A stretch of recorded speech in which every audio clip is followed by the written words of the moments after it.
In this video, we are going to derive the expression for electric field due to infinite long straight wire. So let us consider infinite long straight wire of uniform linear charge density.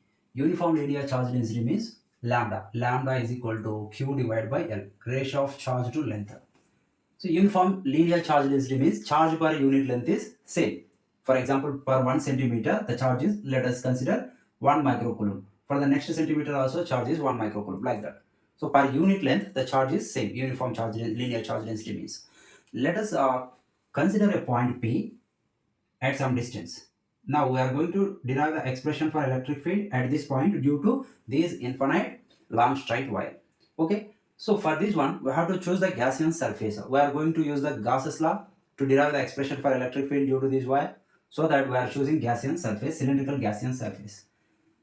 This is the cylindrical Gaussian surface.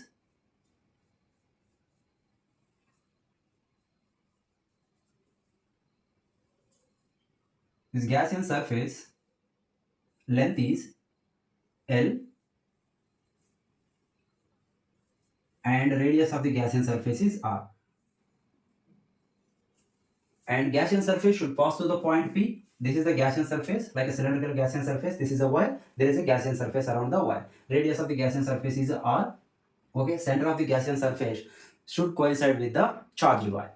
Okay, so now we are going to calculate the electric flux through the Gaussian surface. Electric flux means number of electric field line passing perpendicular to the area. Okay, if it is wire, let us consider this is a wire. The electric field is radial. Why? Because there is a positive charge. Electric field lines start from the positive in all directions like this. Okay, just imagine. No electric field line passing through the top surface and bottom surface. So that electric field lines are radial. Let us consider this is the direction of electric field and this is the direction of the electric field. If it is wire, this is the direction, this is the direction, this is the direction. So electric field is radial, okay, in these directions only. No electric field line passing in this direction or in this direction, upward direction or downward direction. That means electric field lines passes through the curved surface only. Look at this one. This is the curved surface. This is the curved surface. And no electric field line passing through this area. Electric field lines are in this direction. No electric field line passing through this area. Area of area vector. Area vector will be perpendicular to area. So that let us consider this is ds1 and this is ds2, area vector. This is area, but area vector will be perpendicular to area. So upward direction or downward direction. This is also same. This is the electric field direction, E bar. So in this case, no electric field line passing through this area. That means flux through these face is equal to 0. And flux through these face also equal to 0. So we can apply the formula also. Electric flux formula, we know the flux formula, phi is equal to E bar dot ds bar. This is a dot product, so that this will be E ds cos theta. In this case, theta is angle between E bar and ds bar. This is the E bar direction, this is the ds bar direction. Angle is 90 degree. If you substitute cos 90, you will get 0. Flux is equal to 0. That means no electric field line passing through this area, top area. No electric field line passing through this area also. So electric flux will be there through curved surface only. So that let us try to find the electric flux through curved surface. Let us say curved surface is A, B, C, D. This one. Okay. So electric flux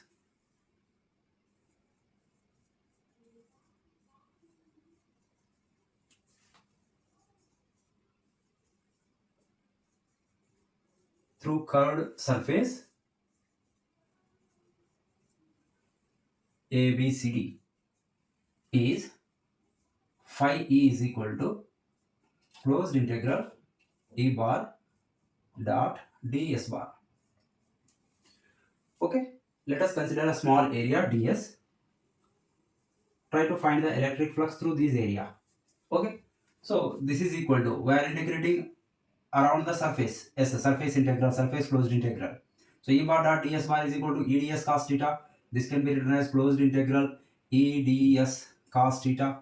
This is the formula A bar dot B bar formula, AB cos theta. But in this case, look at this one. We are dealing about the surface area.